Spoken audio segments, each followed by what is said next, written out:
करणार आहे.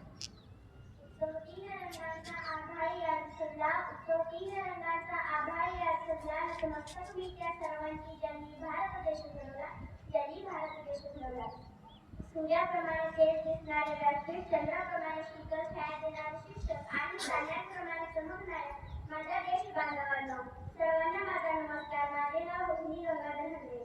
सर्वप्रथम तुम्हा सर्वांना प्रजासत्ताक दिनाच्या हार्दिक शुभेच्छा. आज 26 जानेवारी हा दिवस आपण प्रजासत्ताक दिन किंवा गणतंत्र दिन म्हणून मोठ्या उत्साहात साजरा करीत आहोत. हा दिवस भारताच्या प्रत्येक नागरिकांसाठी आनंदाचा, उत्साहाचा, सन्मानाचा आणि अभिमानाचा आहे. मित्र हो, भारताला 15 ऑगस्ट 1947 रोजी स्वातंत्र्य मिळाले, पण त्या स्वातंत्र्याला आकार मिळाला तो म्हणजे 26 जानेवारी 1950 रोजी.